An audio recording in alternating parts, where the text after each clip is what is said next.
Bismillahirrahmanirrahim. Assalamualaikum warahmatullahi taala wabarakatuh.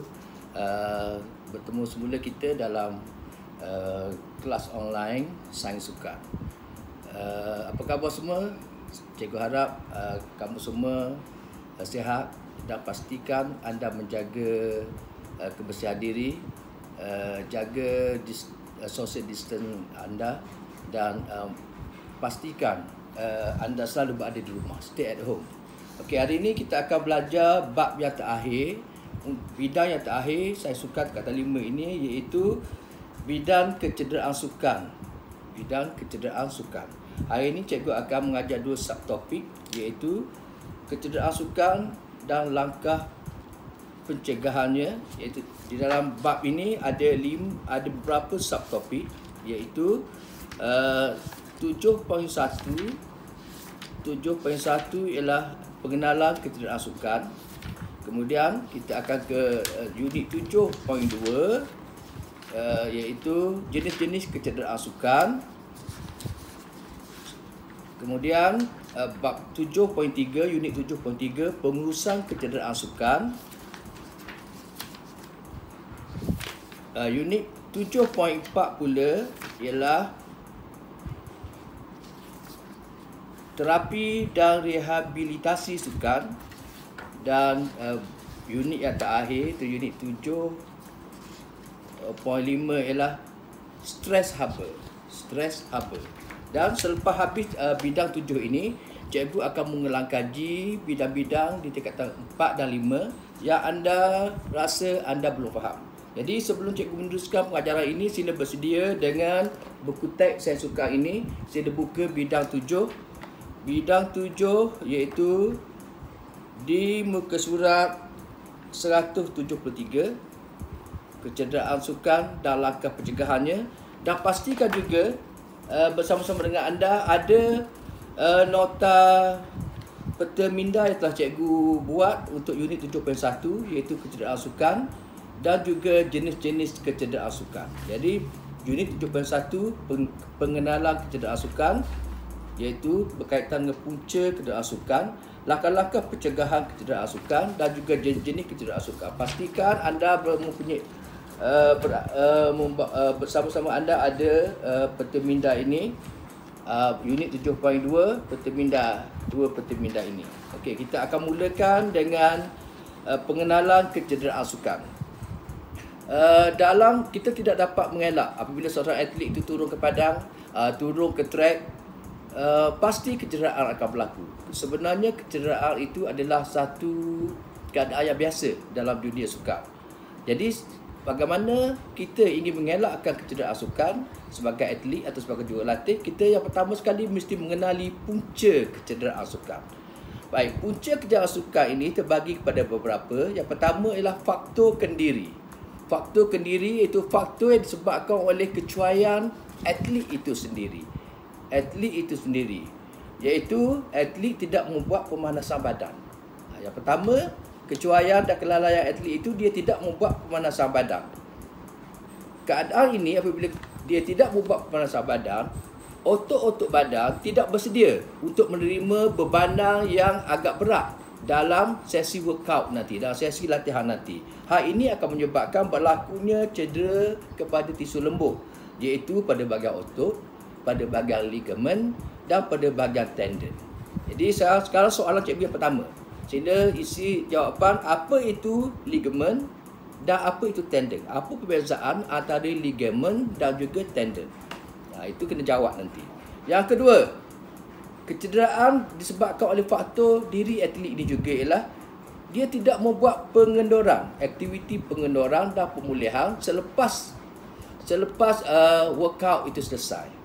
Dia tidak buat. Dia habis je aktiviti, dia terus sembang-sembang dan pulang.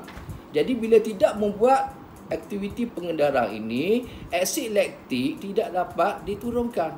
Hal ini juga akan menyebabkan otot-otot menjadi sakit dan kecederaan berlaku. Selain itu juga otot-otot yang diregangkan tadi, otot-otot yang digunakan pakai tadi tidak diletakkan semula ke tempat asalnya. Hal ini akan sekali lagi menyebabkan berlakunya kecederaan kepada atlet. Biasanya kecederaan yang berlaku ialah kecederaan akut. Nanti apa itu kecederaan akut, nanti cikgu akan terangkan dalam unit 7.2. Dan seterusnya, atlet itu tidak memakai pakaian yang sesuai, tidak menggunakan peralatan sukan yang sesuai dan betul. Contohnya, memakai kasut tak boleh ketat. Hal ini menyebabkan berlakunya kecederaan pada kaki yang akan menghalang atlet itu untuk meneruskan pelatihannya. Dan dalam jangka masa panjang mungkin akan berlaku kecederaan pada kaki yang akan menyebabkan satu kecederaan yang agak kronik. Kemudian tidak memakai pakaian yang sesuai, iaitu memakai pakaian yang terlalu tebal, material yang tidak sesuai. Hal ini akan menyebabkan berlaku masalah-masalah lain seperti stres haba. Nanti stres haba nanti cikgu akan bincangkan dalam unit 7.5. Baik, faktor yang kedua pula ialah faktor pihak ketiga. Faktor pihak ketiga, biasanya faktor pihak ketiga ini ialah penonton. Disebabkan oleh penonton yang liar. Biasanya kalau kita pergi ke stadium, kita tengok pertandingan bola ataupun kita tengok antara pertandingan bola yang melibatkan negara serantau ini seperti Malaysia dengan Indonesia, ada yang lempar suai, ada yang lempar batu, ada yang lempar botol-botol air kepada penonton, kepada pemain-pemain dan juga kepada para penonton. Yang kita nak cakap ini kepada pemain. Apabila balingan objek yang keras ini terkena pemain, pemain akan mendapat kecederaan. Ini dikatakan faktor pihak ketiga. Seterusnya, faktor peralatan. Peralatan tidak sesuai. Peralatan itu tidak diselenggarakan dengan baik. Misalnya seorang cyclist, seorang pelumba basikal, dia tidak menyelenggara rantai basikalnya, dia tidak menyelenggara tayar atau brek basikalnya, yang menyebabkan ketika dia sedang mengayuh dengan laju, tiba-tiba tayar itu pancit dan dia terjatuh, akhirnya dia mengalami kecederaan. Dan yang keempat pula ialah faktor persekitaran. Kecederaan sukan juga disebabkan oleh persekitaran, iaitu persekitaran yang kita maksudkan ialah venue, tempat atlet itu berlatih. Misalnya keadaan padang yang tidak rata, keadaan padang yang berlubang. Keadaan padang yang tidak rata dan berlubang ini akan menyebabkan atlet kalau tidak rata, ada tinggi, ada rendah, tersepak, jatuh dan akhirnya tercedera. Kalau berlubang, masuk kaki dalamnya, akhirnya terpelehok, yang akan menyebabkan berlakunya kecederaan akut dan lebih serius lagi kecederaan yang agak kronik. Dan seterusnya, padang yang berair. Contohnya, bermain di padang berair biasanya pemain hoki. Hoki sekarang ni main di turf, di padang hoki tiruan. Jadi padang hoki tiruan ni disembur air terlebih dahulu. Jadi kalau semburan air terlalu banyak, air bertakung, ini menyebabkan licin. Apabila keadaan licin, pemain-pemain hoki boleh terjatuh dan ini menyebabkan kecederaan. Jadi apabila berlakunya kecederaan, sudah tentu jurulatih dan atlet itu sendiri mesti tahu apakah langkah-langkah yang boleh diambil untuk mencegah kecederaan dalam sukan. Langkah-langkah apa yang perlu diambil oleh atlet itu sendiri atau oleh jurulatih yang berlatih atau oleh pihak yang mentadbir urus padang dan peralatan yang digunakan oleh para atlet. Yang pertama sekali, atlet perlu memakai pakaian yang sesuai, pakaian berlatih yang sesuai. Biasanya pakaian yang selesa, daripada material yang ringan, sesuai dengan keadaan cuaca dan dapat mengawal suhu badan, seperti menggunakan fabrik kapas yang boleh menyerap peluh, ataupun fabrik yang terbaru ini seperti Cool Climate oleh Adidas dan sebagainya, iaitu boleh menyebabkan atlet akan lebih selesa, suhu badannya tidak akan meningkat dan berjaya mengelakkan berlakunya kecederaan. Kemudian, menggunakan peralatan yang betul, sesuai dan sempurna. Menggunakan peralatan yang betul, sesuai dan sempurna. Dan pastikan sebelum menggunakan alat itu, jurulatih atau atlet sendiri perlu pastikan peralatan yang akan digunakan itu berada dalam keadaan yang baik dan sesuai dengan keadaan. Sesuai dengan keadaan maksudnya sesuai dengan keadaan cuaca, dengan umur atlet itu dan dengan saiz badan atlet itu.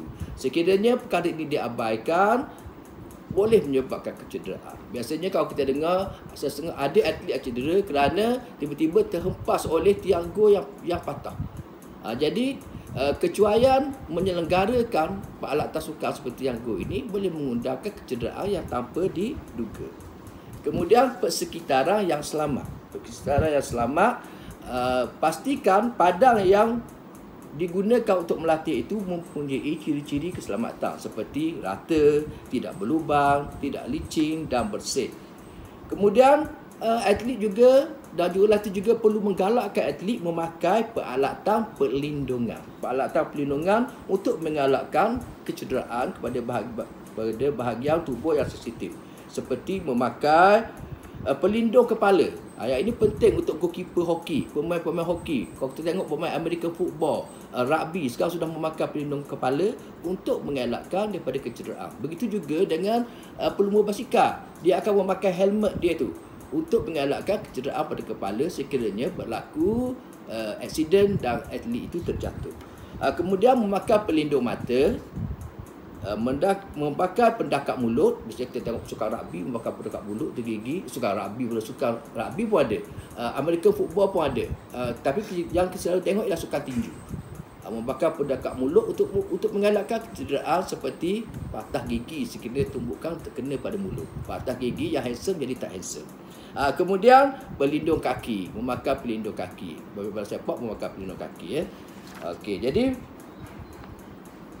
peranan atlet untuk mengelakkan kecederaan itu, kecederaan selain daripada 4 perkara itu, atlet juga perlu mematuhi peraturan pertandingan, membuat sesi pemanasan dan penunjukan yang betul dan sistematik, dan elakkan bermain ketika letih dan lesu.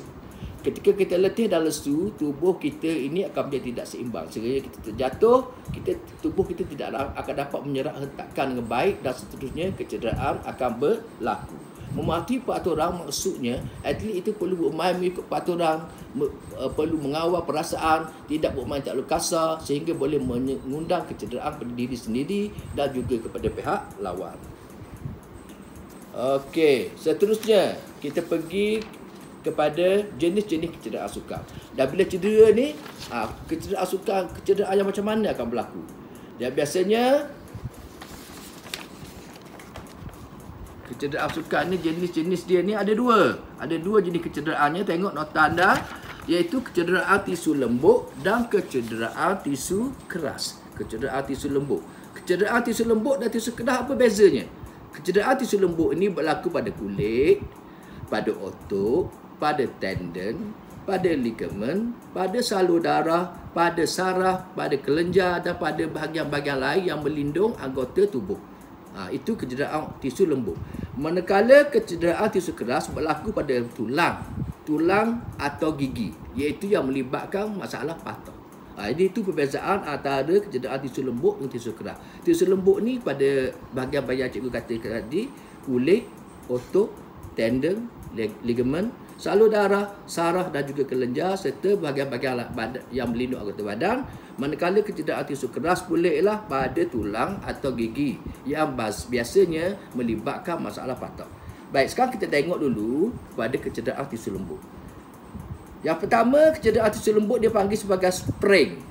Sprain ni S-P-R-A-I-N, sprain. Ianya berlaku pada ligamen, L-I-G-A-M-E-N, ligamen, iaitu ketika proses atlet membuat regangan tangan atau kaki. Tetapi dia membuat dalam julak pergerakan atau range of motion yang sangat besar. Yang tidak termampu dilakukan olehnya. Dan ini menyebabkan berlakunya masalah sprain. Yang kedua ialah masalah strain. Satu sprain, satu strain. Kalau sprain kepada ligamen, strain pula berlaku kepada otot, kecederaan pada otot dan juga tendon. Kalau strain buat atlet membuat regangan yang berlebihan kepada ligamen, tapi untuk strain ini atlet membuat regangan berlebihan pada otot atau tendon. Untuk kecederaan strain ini, dia terdapat 3 grade kecederaannya, iaitu grade pertama, grade kedua dan juga grade yang ketiga. Kecederaan grade pertama, kecederaan grade kedua dan juga kecederaan grade ketiga. Dan perbezaan grade pertama, kedua dan ketiga ni kita tengok tahap kecederaannya. Dan tahap kecederaan itu bergantung pada regangan yang dibuat. Sekiranya regangan yang dibuat itu telah sedikit berlebihan, mungkin pada grade yang pertama, banyak sikit kedua. Lapis, maaf ya, sekiranya regangan grade yang ketiga ini regangan yang terlalu besar sehingga tidak mampu ditampung oleh tendon atau otot tersebut, maka ia akan menyebabkan cederaan yang lebih besar. Jadi tanda ketegangan pada otot ini ialah otot dan tendon itu berasa sakit. Dan kita lihat selain sakit ada juga bengkak dan juga otot menjadi kejang. Itu strain. Jadi cikgu ulang balik, strain ialah regangan yang berlebihan pada tendon atau otot dan otot. Manakala sprain pula ialah regangan yang berlebihan pada ligamen yang menyebabkan kecederaan pada bahagian ligamen untuk sprain dan otot serta tendon untuk strain. Kemudian kekejangan otot. Kecederaan yang ketiga ialah kecederaan tisu lembut yang ketiga ialah kekejangan otot. Kekejangan otot ini biasanya kita kata berlaku apabila kontraksi otot yang berterusan. Kontraksi otot yang berterusan, otot akan menjadi keras dan sakit. Punca kontraksi otot yang berlebihan itu ialah kerana kekurangan vitamin seperti kalium dan magnesium. Dalam otot kekurangan vitamin seperti kalium dan magnesium. Yang kedua, masalah peredaran darah. Yang ketiga, mampatan saraf. Dan yang keempat, suhu yang sejuk. Jadi elakkan, kerana itulah apabila kita training dan keadaan suhu yang sejuk, kita mesti memakai pakaian yang menutup tubuh seperti memakai sepasang tracksuit untuk mengawal haba. Mengawal haba supaya kita tidak mengalami masalah kekejangan otot. Manakala yang keempat pula ialah kecederaan tisu lembut tendonitis. Tendonitis ini ialah radang pada tendon. Kecederaan itu ialah radang pada tendon. Hal ini berlaku kerana tendon diregangkan secara berlebihan. Sebagai contoh, berlaku kecederaan di tendon patella di lutut dan juga tendon Achilles di pergelangan kaki. Kalau kita membuat regangan berlebihan di bahagian lutut, mungkin berlaku kecederaan pada tendon patella. Dan kalau kita membuat regangan yang berlebihan pula pada pergelangan kaki, akan menyebabkan kecederaan di tendon Achilles. Seterusnya, radang bursa. Kecederaan yang seterusnya dalam tisu lembut yang dinamakan sebagai radang bursa. Radang bursa ini terjadi pada sendi lutut, pada pergelangan kaki, pada pinggul, pada bahu dan juga pada siku. Bursa merupakan sendi yang mengandungi cecair. Satu bahagian pada sendi, dan dalam bursa ini mengandungi cecair untuk menghindari geseran yang berlebihan. Jadi dalam sendi ini ada cecair dalam bursa untuk menghindari geseran yang berlebihan. Sekiranya tekanan yang berlebihan diberikan kepada sendi itu, ia akan menyebabkan rongga sendi menjadi bengkak. Rongga sendi menjadi bengkak. Dan masalah kekeringan cecair ini juga boleh menyebabkan masalah kecederaan pada rongga sendi. Seterusnya, lebam atau kontusi. Kecederaan seterusnya, kecederaan tisu lembut yang seterusnya ialah lebam atau juga dikenali sebagai kontusi. Lebam ini apabila saluran darah rosak atau pecah kerana hentaman yang kuat. Hal ini menyebabkan kulit bertukar warna menjadi biru kehitaman. Tetapi lapisan luar kulit tidak rosak. Misalnya lebam, misalnya ketika kita bermain bola, tiba-tiba satu lantunan bola yang sangat kuat terkena pada bahagian tubuh kita. Jadi kita tengok pada kulit kita, kulit kita menjadi kebiru-biruan. Itu dipanggil lebam atau kontusi. Dan yang terakhir sekali ialah dislokasi. Kecederaan tisu lembut dislokasi, iaitu tulang terkeluar dari cuarang sendi. Dia tidak patah ya, tapi dia terkeluar. Kalau patah ni kecederaan tisu keras. Ini dislokasi ini, tulang ni di bahagian bahu ke terkeluar daripada tisu dari cuarang sendi. Hal ini berlaku disebabkan oleh tekanan yang sangat kuat. Misalnya tiba-tiba Seorang pemain bola terjatuh sendi bahu dia jatuh terdahulu, kerana tekanan yang kuat, kemungkinan berlaku masalah dislokasi, iaitu tulang terkeluar daripada cuaran sendi di bahagian bahu. Baik, itu adalah kecederaan tisu lembut.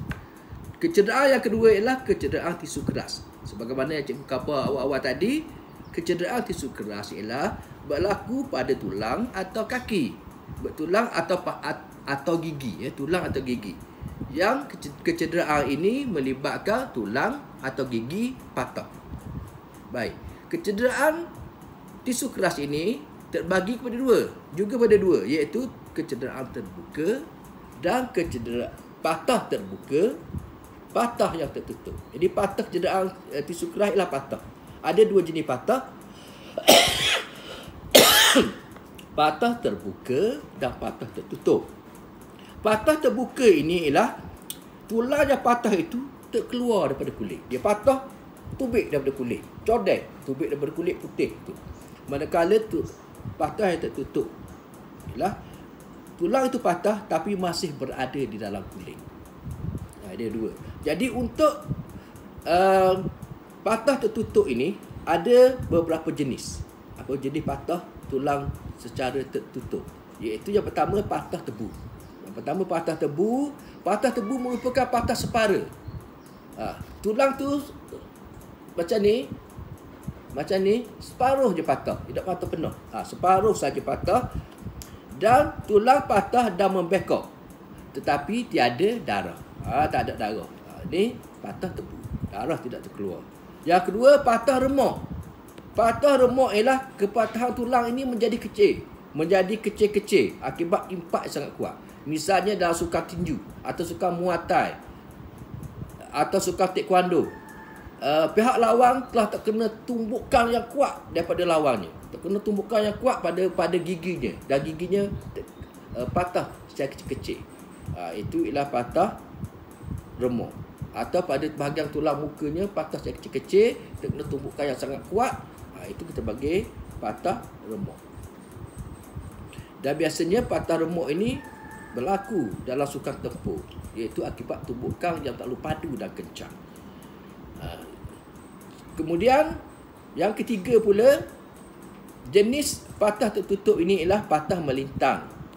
Patah melintang ini ialah patah dia, kepatahannya mendatar dan merentas. Melintang, mendatar dan merentas. Seperti kecederaan pada tulang humerus akibat pukulan kayu hoki.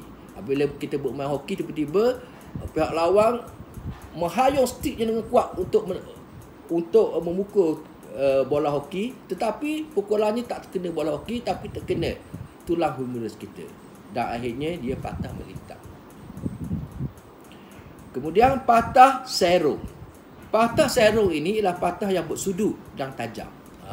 Bersudut dan tajam. Contohnya, patah ini biasanya terjadi ketika aksi tackle dalam sukan rugby. Patah tertutup seterusnya ialah patah lesung, iaitu tulang saling mencucuk antara satu sama lain. Dan patah yang terakhir ialah patah berpusing, yang disebabkan oleh daya pusing utara yang kuat terkena kepada atlet. Contohnya, rejaman dalam sepak takraw. Seorang killer sepak takraw itu nak buat rejaman, maka dia berputar dengan kuat. Dan salah berputar, berlakulah patah berpusing. Okey, itu adalah jenis kecederaan sukan, iaitu kecederaan tisu lembut dan kecederaan tisu keras. Kecederaan tisu keras itu ada disebabkan oleh patah terbuka dan juga patah tertutup. Dan akhir sekali, dua topik akhir ni cikgu akan terangkan tanda-tanda kecederaan. Tanda-tanda kecederaan, kita tengok ni tanda-tanda kecederaan, ni dah ada ni tanda-tanda kecederaan, tanda-tanda kecederaan tisu lembut dan tanda-tanda kecederaan tisu keras, dan di bawahnya pula klasifikasi kecederaan sukan mengikut jangka masa. Jadi cikgu akan terangkan dahulu tentang tanda-tanda kecederaan, iaitu kecederaan tisu lembut. Apa tanda-tanda dia kalau atlet itu kena kecederaan tisu lembut? Yang pertama, kesakitan dan bengkak serta merta. Kita sakit terus bengkak. Rasa sakit dah terus bengkak. Bila terkena tambang tu, terkena tambang, terasa sakit dan bengkak dengan serta-merta. Yang kedua, kaku. Kita menjadi kaku akibat trauma dan bengkak. Kaku. Lebam berterusan. Lebam itu berterusan selepas 24 hingga 48 jam kejadian itu berlaku. Terbang je. Kemudian yang keempat, tandanya ialah kecederaan teruk menyebabkan ligamen di sekeliling sendi menjadi tidak stabil sehingga mengganggu kawat atau keseimbangan badan. Jadi atlet itu berjalan pun tuyuh-hayang. Itu tanda-tanda kecederaan tisu lembut. Manakala kecederaan tisu keras pula, rasa sakit pada tulang, sendi atau otot. Yang pertama, rasa sakit pada tulang, sendi atau otot. Kemudian kita mendengar bunyi patah. Mendengar bunyi patah. Atau rasa, kita merasa seolah-olah tulang kita patah. Dan seterusnya, kita tidak berupaya untuk menggerakkan anggota yang cedera. Tidak berupaya nak gerak pun tak boleh. Gerak sakit. Dan berlakulah kebengkakan atau warna kebiruan pada tulang atau sendi kelihatan. Dan yang terakhir, bentuk, kedudukan dan pergerakan sendi menjadi tidak normal. Itu 6 tanda tisu kecederaan tisu keras. Itu beza dia. Kalau tisu lembut tidak menyebabkan kepatahan, berlaku kepada ligamen, berlaku kepada tendon, berlaku pada otot. Tapi kalau tisu keras ini berlaku pada tulang dan sendi yang menyebabkan patah. Klasifikasi kecederaan mengikut jangka masa ini, mengikut masa berlaku kecederaan ini boleh bagi pada dua. Kita boleh kelaskan kepada dua, iaitu kecederaan akut dan juga kecederaan kronik. Apa itu kecederaan akut? Kecederaan akut ialah kecederaan yang berlaku secara tiba-tiba, iaitu dalam masa 24 jam hingga 48 jam pertama kecederaan yang dialami oleh atlet itu kita kenali sebagai kecederaan akut. Kecederaan akut ini disebabkan oleh daya yang kuat dikenakan kepada otot, kepada ligamen, kepada tendon.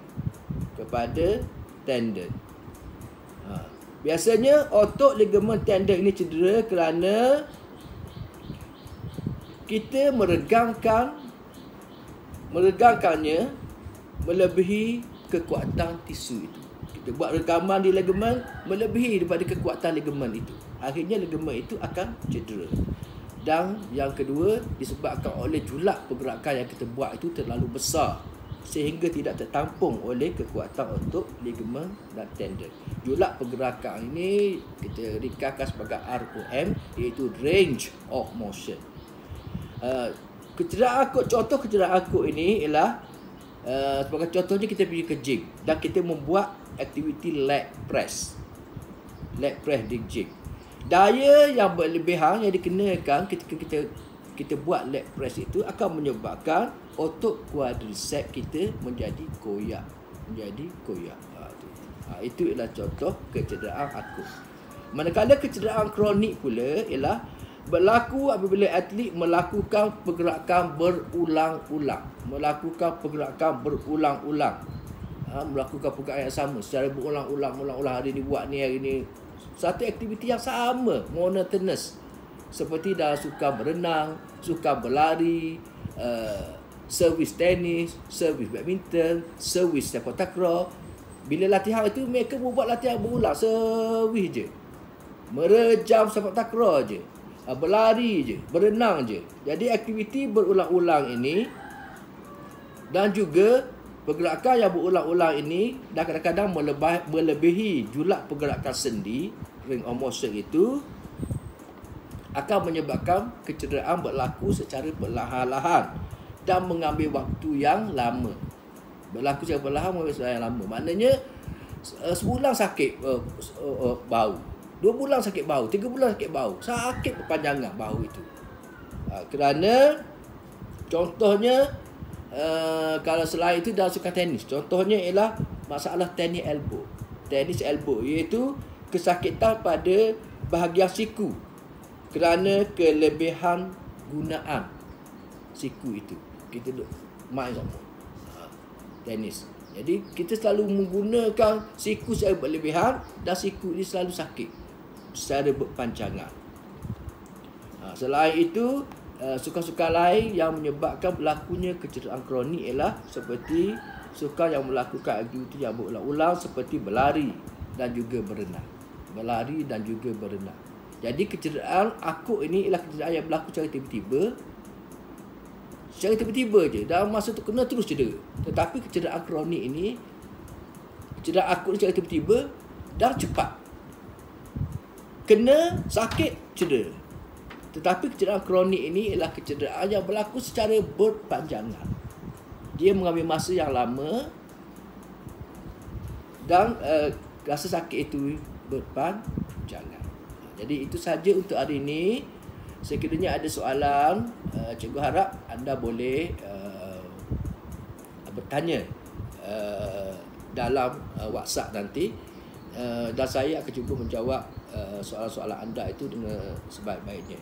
Dan apabila bab 7 ini habis, bidang 7 ini habis, cikgu akan mengulang kaji bidang-bidang di tingkatan 5 dan juga bidang-bidang di tingkatan 4 selain membuat soalan-soalan pengayaan untuk menambahkan dan mengukuhkan lagi kefahaman awak dan bidang saya suka ini. Jadi akhir kata, sehingga bertemu di lain siaran, cikgu ucapkan selamat belajar, jaga diri, cuci tangan, pastikan social distance diamalkan dan make sure you always stay at home. Assalamualaikum warahmatullahi taala wabarakatuh.